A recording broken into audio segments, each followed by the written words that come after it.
Lorsque vous débutez une activité, vous faites face à deux types de personnes. Ces personnes-là qui croiront en vous, en vos performances, en vos capacités de vous surpasser. Et celles-là qui enfonceront le clou de la moquerie, arguant que vous ne pouvez jamais y arriver. Et quitte à vous de vous forger une carapace en acier pour gravir les échelons. Notre entrepreneur du jour fait long feu dans la restauration. Il a commencé avec un tout petit fourneau. Et dans le temps, on l'appelait Ousmane le braiseur, le choukouyaman et puis quelques petites autres appellations. Chef Maxwell Goris, c'est de lui justement qu'il s'agit, s'est taillé un nom dans ce domaine-là. Et aujourd'hui, à son actif, plusieurs restaurants qui portent le nom de Texas Grease. Aujourd'hui, nous allons à sa rencontre. Bienvenue!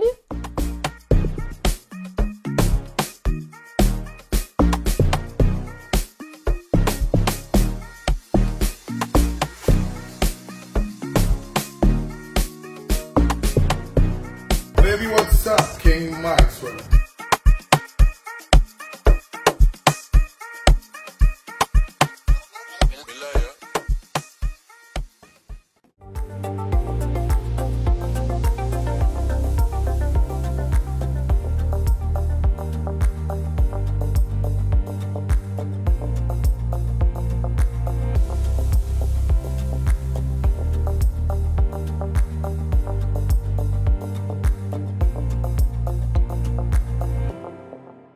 Et donc, nous sommes avec chef Maxwell Goris, justement le roi du barbecue en Côte d'Ivoire. Merci de nous recevoir dans votre humble demeure, on va dire, à la Cité des Arts. Nous sommes à Cocody, justement, puisqu'il y a plusieurs représentations. Bien sûr. Comment vous allez? Ça va très bien. C'est un honneur de vous recevoir aussi. Honneur partagé. Merci pour l'honneur que vous nous faites Ouais. d'être dans nos locaux. Alors, Texas Grease, tout de suite, ça m'interpelle parce que je me dis, mais on se retrouve tout de suite au UIC. Pourquoi Texas? Pourquoi? Voilà. Ok, c'est une vue de l'esprit parce que Texas Grills, parce que Texas, c'est le berceau du barbecue. Et Grills, c'est pour l'Afrique parce qu'en Afrique, nous avons des grillades, non pas de barbecue. Alors, du barbecue avec des sauces, des grillades avec la sauce barbecue. C'est ce qui fait ce mix-là. Texas Grill, Texas pour les sauces barbecue que nous utilisons pour nos grillades. Et Grills pour l'Afrique avec toute la force des grillades que nous avons en Afrique. Avant, je pensais que c'était aux États-Unis, Non, en fait. du Parce tout. que, voilà. Alors, dans le temps, il y avait de petites appellations. Oumarou, le choukouyaman, Ousmane, le braiseur, Sogodogo. Bon, après, il y a un parcours. Ça, c'était mes frères qui, je préfère dire, qui me taquinaient. Mais ça ne m'a pas permis d'abandonner parce que généralement, chez nous, c'était des étrangers qui font les grillades. On trouve à des points de rue, des coins qu'on appelle choukouya, choukouya, choukouya. Donc, quand j'ai commencé, donc on m'a assimilé un peu à ça. Oumarou, Wodrago, Seydou, le choukouyaman. Donc, c'est mes frères qui me taquinaient. Mais c'était quoi le ressenti à ce moment-là où on vous appelait le choukouyaman? Moi, je venais de découvrir ma passion. Donc, je ne pense pas que cela m'aurait arrêté. Parce que là, je venais de découvrir quelque chose qui avait de l'importance pour moi. Et comme on dit en Côte d'Ivoire, ne pas laisser la proie pour son ombre. Donc, je ne vais pas laisser me permettre de regarder l'ombre pendant que la proie est devant moi. Donc, j'ai fait une licence en sciences éco à Abidjan. Donc, en année de maîtrise, je suis parti en Inde où j'ai fait un bachelor en Computer Application, qui était ici en français, qui est de la programmation. Ça ne vous disait pas de continuer en sciences éco? Non, non, non, non. Ah. Et je suis quelqu'un de très passionné. Donc, quand je vois que j'aime pas quelque chose, Il faut bien même si j'ai mes laisser. diplômes dedans, je laisse tomber Ouais, et je passe à autre chose. d'accord. Voilà. Donc, on est en c'était l'informatique. Ouais. Et puis après, vous avez suivi d'autres formations? Là, je me suis réinscrit dans les universités américaines, McCormick, où je fais Cornell, pardon, où je fais du management de restauration et autres. Mais j'ai commencé à travailler un peu jeune, étant étudiant. Je travaillais en Afrique, dans certains pays d'Afrique où je faisais repartie des noix de cajou, du fer, des étudiants même pour les étudiants en Inde. Et en 2010, j'ai décidé d'arrêter. sans savoir ce que j'allais faire. Mais vu que ça ne me plaisait pas, donc je suis resté en Côte d'Ivoire. Ah, ça ne vous plaisait pas également, hein? Oui. D'accord. Ça ne me plaisait pas, ça m'a plutôt créé des dommages parce que en tant qu'étudiant, j'étais obligé d'être à chaque fois en Afrique, soit au Kenya, en Côte d'Ivoire, au Ghana, dans des pays africains, au Gabon, et pendant que mes amis tenaient d'étudier. Et vu que moi j'avais perdu mes parents, donc il fallait de l'argent, donc j'étais obligé d'être toujours en train de chercher de l'argent. Ça avait un impact sur Et le donc ça a eu rendement un scolaire? gros impact sur mon rendement scolaire, et donc j'ai décidé en 2010 d'arrêter de travailler pour cette entreprise-là et puis aussi en même temps de rester en Côte d'Ivoire définitivement. En 2010, vous venez en Côte d'Ivoire. Qu'est-ce que vous passe par la tête de faire en termes Je vais d'activité? pas en 2010. Comme j'ai dit, je perds dès que je vais jouer en 2006, je perds mon père en 2007, je perds ma mère en 2008. Et donc, c'était quand même compliqué. Compliqué de rester là-bas pour vivre. Je vais enlever tous les détails. Et je reviens en Côte d'Ivoire, c'est aussi pareil. Donc, je suis issu d'une grande famille, 14 enfants. Donc, je dis, tout compte fait, j'ai deux petits frères de la même mère. Donc, je leur ai dit, écoutez, ça devient autre chose. Donc, je vais essayer de me sacrifier et puis faites tout pour pouvoir réussir. Voilà. Donc, j'ai le plus petit qui est à l'INHP, l'une des écoles les plus prestigieuses de Côte d'Ivoire.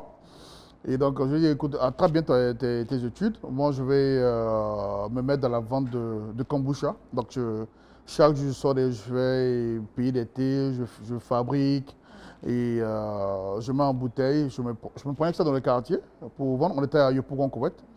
Donc, il fallait vendre, il fallait trouver les mots pour pouvoir les vendre et tout ça, pour pouvoir aider les petits frères et tout. Et voilà, donc, je pense que tout ce que je faisais concourait à certainement ce que je suis devenu aujourd'hui. Parce que je ne savais pas que j'allais être entrepreneur. Ouais, j'allais demander. Ça, c'était pas dans ma tête, je ne savais pas ce que c'était même que l'entrepreneuriat déjà. Et donc, mais vendre des bouteilles, trouver des moyens pour convaincre quelqu'un d'acheter une bouteille de kombucha, les bienfaits qu'il aura et tout ça. Je pense qu'aujourd'hui, avec du recul, ça m'a permis de comprendre ce à quoi je me préparais. Dans ce temps, vous vendez les kombucha et puis l'idée de vous projeter ou de vous étendre dans la restauration ne vous fleurait pas l'esprit ce temps-là? On était en 2010, 2011, 2012, 2013. J'ai commencé Texas Grill en 2015. J'ai découvert ma passion, disons, en 2014. Je recherchais un burger et tout ce qu'on mangeait ici, il y avait, c'est vrai que c'est les shawarma qui faisaient ça, les shawarma drum qui en vendaient, mais ça n'avait pas le goût que moi j'ai connu quand j'étais à l'extérieur du pays. Quand j'étais en Inde, alors un jour je prends de la viande hachée, des trucs, je fais un mélange, je dis bon, moi je vais faire mon burger et ça a fini. D'accord. Donc je vais faire le burger et je donne ça à la maison à goûter et mais ils ont été émerveillés au fait. Et moi, ça m'a choqué. L'émerveillement m'a choqué parce que j'avais jamais fait quelque chose et puis quelqu'un a dit waouh, mais c'est trop bon. Vous n'étiez pas un cordon bleu dans le temps? Non, je n'étais pas un cordon bleu. Je sais qu'en Inde, je préparais pour moi-même parce que j'étais obligé, soit je mangeais au fast-food, bien je préparais. Voilà. Mais je pense que peut-être quand j'étais petit, je suis rentré en cuisine souvent avec ma mère et avec mes tantes aussi. Donc, ils ont un côté sénégalais. Donc on va dire qu'il y a des germains. Oui, je pense qu'ils m'ont formé un peu. Et comme je le dis, tout ce que je faisais depuis que je suis petit concourait à Texas Grill. Voilà. Et donc, je pense que quand j'ai fait, ils ont adoré. J'ai dit OK. Donc, ça devenait maintenant une obsession. Chaque matin, je me lève, je veux faire quelque chose. Je commençais à découvrir la gastronomie américaine sans y être jamais allé. Et Dieu merci que je ne suis pas allé, même parce que je suis allé pour la première fois aux États-Unis en décembre 2022. Et quand j'ai goûté à leur barbecue, je me suis dit que si jamais j'avais eu cette influence, personne n'allait manger dans mes restaurants. Parce que le goût, franchement, n'avait rien à voir avec Texas Grill. Ouais. C'était bon? C'était meilleur ou quoi? Non, du tout. Je n'ai pas adoré, je pense. Je n'ai pas adoré, je n'ai pas accroché. Et je me suis dit que Dieu merci que je n'ai pas eu l'influence. C'est vrai que je voyais ce que je pensais être, c'est ce que j'ai retranscrit. Mais quand j'ai goûté, j'ai vu que ce n'était pas ce que je faisais. Mais lorsque la première fois vous faites de la viande pour que l'entourage goûte, il n'y a pas quelqu'un qui disait bon, vas-y, lance-toi, crée quelque chose, commercialise. Non, il n'y avait Non, non, personne. personne. Parce que c'est vrai que, comme je dis, on n'avait pas encore cet esprit d'entrepreneuriat là. Donc, chaque jour, moi, je me lève, je veux faire un hot dog aujourd'hui, je cherche qui vend du pain de hot dog, ou on vend la saucisse pour hot dog. Parce que je commençais à être vraiment amoureux de la cuisine américaine. Pourquoi? Parce que quelqu'un m'a dit que tu as fait quelque chose de bien aujourd'hui. Et donc, je voulais que ça continue comme ça. Donc, je fais goûter, je fais goûter. Et c'est comme ça que le menu est né dans ma tête. Faire des steaks, faire des côtes de porc, faire ceci, faire cela. Et quand j'étais prêt, j'ai procédé par élimination. Qu'est-ce qui peut passer, qu'est-ce qui ne peut pas passer. Donc, hamburger, ça peut passer. Côte de porc, ça peut passer. Des steaks, ça peut passer. C'était un peu difficile, pourquoi? Parce que c'est des plats gastronomiques qu'on ne trouve pas dans la rue. Tu peux trouver un choucouya dans la rue, mais avoir un steak fait sur un fourneau dans la rue, c'était pas imaginable en fait. Donc au début, vous ne commencez pas avec un... Non, au début, j'étais avec mon ex-fiancé qui était devant une boîte de nuit qu'on appelle, bon, une boîte de nuit, et qui fait du poulet et du poisson. Donc chaque soir, je vais l'accompagner, on revient à la maison après la vente et tout ça. Et elle doit partir en France parce qu'elle est dans une entreprise d'onglerie. Donc elle va faire un stage là-bas pour revenir. Et moi, je rentre, j'ai dit, bon, je vais essayer de voir, comme d'habitude je fais ça à la maison et que je pense qu'ils ont aimé à la maison, je vais essayer de voir si au lieu de faire seulement que du poulet, du poisson, des choses que j'aime pas, je vais essayer de mettre autre chose. J'aime ça. Donc je mets autre chose sur le menu, donc je mets un burger, je mets un steak, je mets des côtes de porc. Je crée une page, la page n'est pas créée, je crée d'abord une page qui s'appelle Houston Grills pour pouvoir backup. Je vois qu'il n'y a pas d'accroche. Je change, je mets Texas Grill parce que Texas, c'est quand même, Houston, c'est quand même l'état principal. Donc je mets Texas maintenant, que je mets Texas, je vois que les gens commencent à chercher, c'est où ça. Et vu que je suis sur une table, parce que c'est une table comme les femmes. Dans quelle commune, ce temps-là? À la Riviera. À la Riviera, ok. Donc c'est une simple table où ça, les femmes vendent de l'orange et tout ça. Donc je ne peux pas prendre la photo de la table aussi. Tu as un gros nom et puis une petite table. Donc ils mettent Texas Grill à côté de la boulangerie. Donc quand les gens viennent, ils disent, mais c'est où ça Texas Grill? C'est ici? Non, ça ne peut pas être ici. C'est juste une table. Et comme ça, il y a d'autres qui étaient hésitants, d'autres qui venaient, d'autres qui étaient hésitants. Donc on avait des petites recettes parce que là, c'est dit, bon, moi j'ai l'habitude de manger un steak au restaurant, je vais venir aujourd'hui. Sur un fourneau, sur une table, il y a un steak. Non, c'est pas pour moi. Et c'est comme ça, donc c'était pendant près de 1 à 2 ans de petites recettes, et des 3 000, des 5 000, des 30 000 le week-end, quand on a un bon week-end, voilà. Et un jour, il y a un Européen qui vient, qui mange un burger. Et moi, je ne l'avais pas remarqué même d'ailleurs. Et le lendemain, je vois beaucoup de voitures venir à Texas Grill. Ah bon, Et ils gardent, s'il vous plaît, c'est au Texas Grill. Quand ils sont ici, ils regardent. C'est des grosses voitures. Ils disent, non, ils vont faire le tour, ils reviennent. S'il vous plaît, après, ils se rendent compte que c'est vraiment ici. Et on avait une petite terrasse. Mais c'est écrit en fait Texas Grill. Je ne peux pas écrire sur une table. Une table. Je ne peux pas. Sérieux, hein? Mais c'est comme cette table, en fait. Ouais. Tu vois, 2 tables collées. Ma petite amie était là. Moi, je braisais la viande sur le fourneau. Ouais. Et elle met l'assiette. Donc, elle fait ça. Donc, les gens viennent, ils voient. Et puis, il y a plein de garages autour de nous, des mécaniciens. Les gars n'étaient pas. L'Européen, je ne sais pas qu'est-ce qu'il a pris, mais je pense que c'est un ange. Ouais. Il est venu s'asseoir, il a mangé.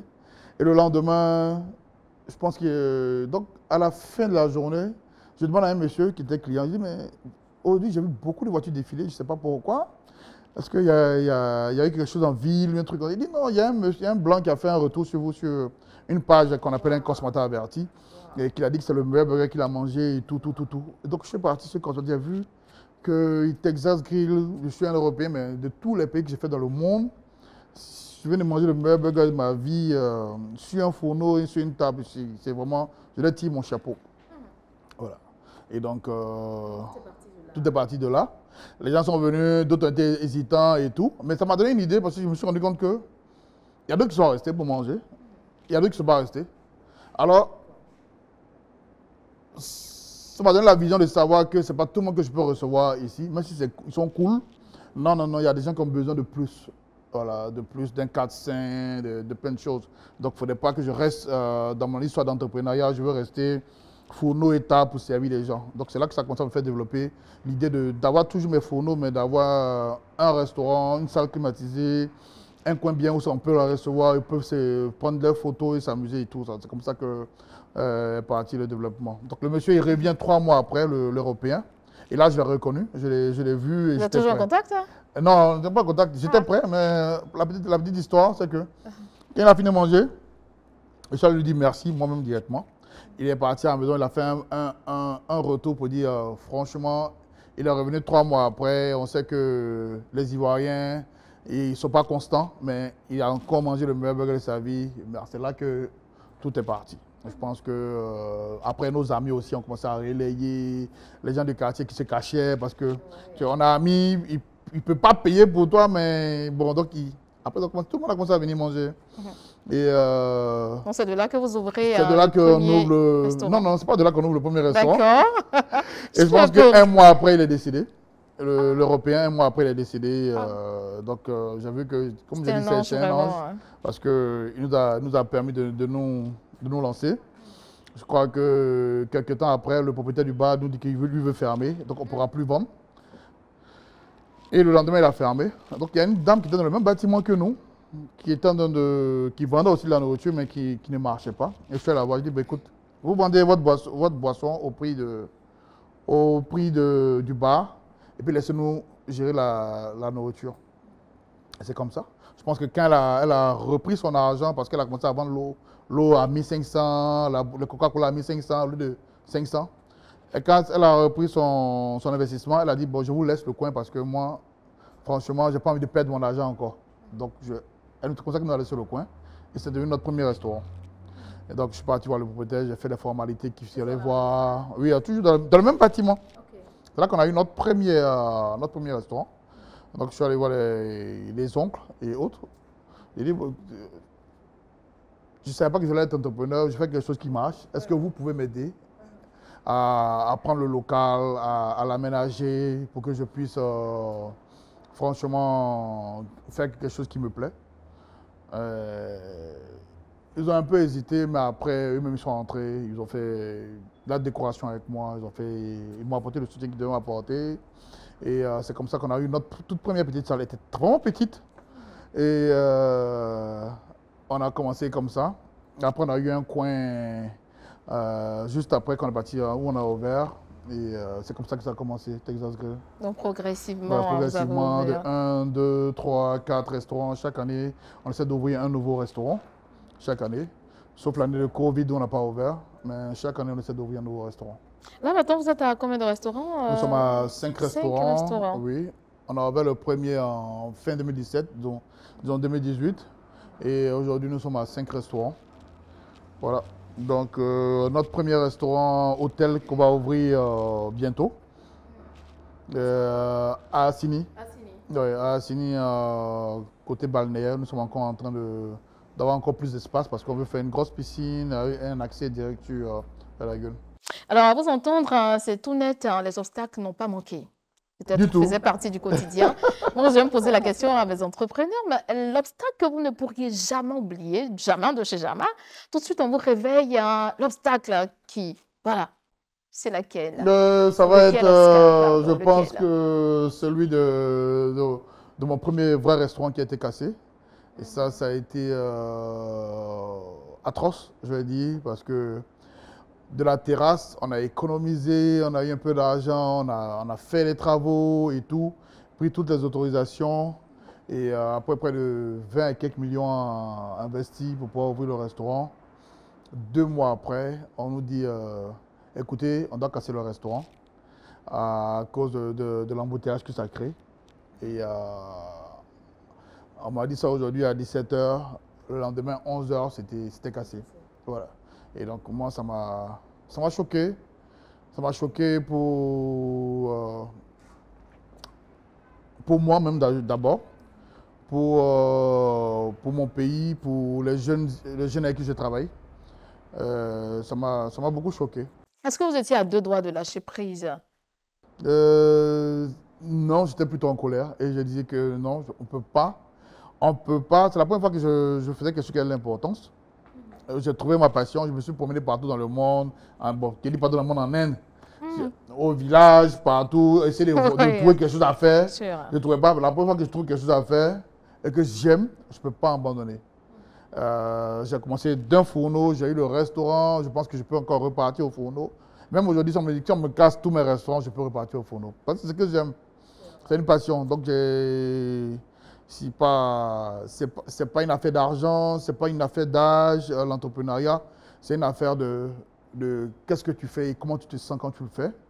Et voilà. Et donc, quand je le fais, quand je suis en cuisine en train de préparer, je suis content. D'accord. Très content. C'est votre passion, hein. Mais est-ce que ce que vous avez fait, hein, on va parler de la filière, ça vous apporte quelque chose aujourd'hui, Sciences Éco et puis d'autres Beaucoup, formations? ça me permet de savoir calculer mes D'accord. pertes et mes gains. Ça me Ouais. permet de pouvoir parler anglais. Moi, je suis parti en informatique, mais j'ai plutôt parlé anglais. Je suis très Mhm, bilingue. Je mhm. peux parler, comprendre, me faire comprendre de partout dans le monde. Ça me permet aussi d'étudier parce que je me suis inscrit dans des écoles américaines. Pas besoin de traduction. Ça me permet d'étudier, d'apprendre de nouvelles choses. Ça me permet d'améliorer mes recettes aussi parce que je peux aller sur YouTube. Presque toutes les bonnes recettes sont en anglais. Donc ça me permet d'aller voir les méthodes de cuisson et tout ça et de comprendre directement ce qu'on veut dire. J'aime Donc, bien cette partie pour dire que la formation, hein, toujours la formation, pas bien pour sûr. dire vous êtes arrivé, Non, jamais. mais il faut se Il performer faut encore et toujours, moi encore. je disais à des voisins quand j'étais dans mon bâtiment qui me disaient, tu sais, je sais pas pourquoi ils veulent me faire du mal, ou bien ils veulent me faire mal. Il dit, tu sais, tout empire, quand ça arrive au sommet, après l'apogée, ça va en déclin. Et donc moi je leur ai dit, moi j'apprends toujours Mais toi, il disait, c'était quoi les tensions en fait, on disait. de me dire, de m'apprêter aussi à ce que ça va en déclin. Que je suis, c'est vrai que tout le monde en parle, tout le monde est content de voir Texas Grill, mais de m'apprêter à ce que ça parte en déclin. Et moi, je leur ai dit, moi d'abord, je ne vais jamais atteindre l'apogée. Parce que c'est quand tu atteins l'apogée que tu vas en déclin. Et donc, pour ne pas atteindre l'apogée, il faut toujours être créatif, il faut toujours apprendre, il faut toujours accepter d'apprendre. Et c'est pour ça que j'étudie toujours, c'est pour ça que j'apprends toujours, c'est pour ça que j'enseigne aussi, parce que euh, en tant que en tant que leader, la meilleure des choses pour un leader, c'est de créer de nouveaux leaders. Donc, j'apprends des valeurs à mes employés. Je leur dis, écoutez, quand vous allez avoir vos employés, je leur mets ça dans la tête déjà, à petite dose. Quand vous allez avoir vos employés, pour qu'ils sachent qu'ils doivent créer des entreprises, qu'ils doivent avoir des employés, qu'ils doivent savoir comment marcher avec les employés, comment les gérer. La manière que je les gère, si je gère avec un bon cœur, ils doivent gérer aussi les employés avec un bon cœur. Il faut qu'ils soient comme ça, voilà. Et donc, ça. Parce que, en fin de compte, en Afrique, on n'a pas un mindset d'entrepreneur. Alors, mais moi, j'ai eu, dès le jeune âge, dès la disparition de mes parents, je me suis donné une mission qui était au-delà de moi. Je n'ai pas dit, bon, je cherche l'argent pour moi et mes enfants, ou même ma femme, mais je cherche l'argent pour moi, pour ma famille, pour mes frères, mes soeurs, pour des Ivoiriens. Et donc, quand c'est comme ça, tu te dis que tu dois trouver de l'argent. Donc, trouver de l'argent pour payer ses employés, trouver de l'argent et tout. Donc, tu te commences à te battre, à trouver les moyens, des mécanismes à mettre mettre en place des mécanismes qui vont te permettre de pouvoir récolter des fonds pour pouvoir gérer toute cette population. Alors, on est en train de finir. Quelques petites questions. Vous êtes vraiment adulé pour votre proximité avec la clientèle. Lorsque les clients viennent, le Big Boss passe, les saluer. Sur les réseaux sociaux, les gens en parlent quand même. Oui. Ben, c'est eux qui me voient en big boss. Moi, je suis toujours. C'est à cause de l'interview. Hein, sinon je suis dans ma culotte Ah ouais. treillis. Quand je vois, je prends beaucoup de culottes treillis, t-shirt débardés. Je sais que peut-être il est passé au feu. Il est entré en cuisine. Donc, et j'ai perdu mes parents tôt. Et je pense que être proche d'eux, tu vois, généralement, je les appelle bonjour le père, bonjour la mère. Donc, quand je viens les saluer, c'est pas comme si je voulais faire seulement de prendre plus d'argent ou faire seulement d'être humble. Non. C'est la famille pour moi. C'est la famille pour moi. Et quand ils viennent manger, quand je les revois à chaque jour, ça me donne le bonheur. Pourquoi? Parce que ce que je fais est important. Donc, servir 100 assiettes par jour, servir 200 assiettes par jour, de ton assaisonnement, de tes viandes, tu vois que c'est très important. Si les gens reviennent tous les jours, si les gens te recommandent et tout, et que tu prends plaisir à cela, eh bien, pourquoi ne pas les remercier? Donc voilà pourquoi je viens vers eux. Je les remercie. J'incite même mes employés à le faire. C'est vrai qu'ils sont un peu timides, mais je leur dis, mais allez parlez aux clients, dites-leur au revoir, accueillez-les. Voilà, il le faut. Il faut être décomplexé quand on fait ce genre de travail-là, parce que les gens, souvent, ils ont passé une mauvaise journée. Et donc, quand tu viens, que toi aussi tu es dans ton coin, bon. La dame va se lever le week-end, vendredi, elle va aller se faire ses cheveux, ses ongles, porter sa plus belle robe, et tu viens, tu donnes un regard triste. Non. Le mec aussi va aller faire une très belle coiffure, porter son costume. On va à Texas, il vient, puis l'ambiance est morose. Non. Naturellement, tout le monde aime. Hein. Mais vous avez dit quelque chose tout à l'heure. Est-ce que vous arrivez quand même à sillonner les 5 références préparées là-bas également pour la clientèle? Non, non. Comment vous organisez pour ça? C'est centralisé. Parce qu'au début, je voulais faire ça et je vu que ce n'était pas la meilleure option. Donc, c'est centralisé. Chaque jour, on a une centrale qui fait partie des viandes dans le restaurant, déjà assaisonnées. Et tous ceux dans le restaurant besoin sont centralisés. Et nous, on passe pour le contrôle. Donc, moi, je suis plutôt maintenant dans... je ne suis pas dans l'opérationnel, mais je suis plutôt dans la construction des restaurants. Donc, je construis des restaurants. Ceux qui sont à la charge, il y a plusieurs personnes qui sont à la charge. Maintenant que c'est structuré, on a comptabilité, on a chef des opérations, on a ceci. Donc, ils vont s'assurer que les assiettes, les couverts sont mis. On a des experts qui viennent. Vous avez vu tout à l'heure, il y a un expert qui est venu d'Hollande. Il est là depuis 1 mois et demi. Donc, il nous suit dans le renforcement des capacités. Donc, il vient chaque 3 mois, il vient une fois, il passe 1 mois avec nous pour voir si les travaux qu'il a fait, est-ce qu'on ne le laisse pas tomber, que ça ne redescend pas et tout. Donc, on essaie d'être voilà, toujours à la pointe. Super. En 2023, vous obtenez le 2e prix d'excellence du meilleur artisan. Pour dire que les efforts, quand même, ne restent pas inaperçus. C'était quoi le ressenti ce jour-là? C'était la plus grande distinction que moi j'ai eue, parce que ça vient du gouvernement. Oui. En 2019, j'ai eu, c'était le premier lauréat du Wikanda, le prix du meilleur entrepreneur ivoirien. Et après, ça vient du gouvernement directement. Et donc, ça a été une joie. Je n'étais pas en Côte d'Ivoire, mais ça a été une vraie joie ce jour-là. Tout le monde me regardait là-bas comme un fou. D'accord, je criais quand ma belle me dit ça. Ouais. Je criais et c'est une grosse distinction que j'ai eue. Et ça couronne les efforts qu'on a fait. J'ai remercié mes parents qui sont partis très tôt pour leur dire voilà ce que vous avez fait pour moi en train de payer. Et pour moi et mes frères en train de payer. Et voilà, j'ai remercié tous mes employés parce que sans eux, ce rêve-là n'aurait pas été possible. Ouais, et il faut le dire très fort, c'est ma colonne épinière, bien qu'on dit. Ouais.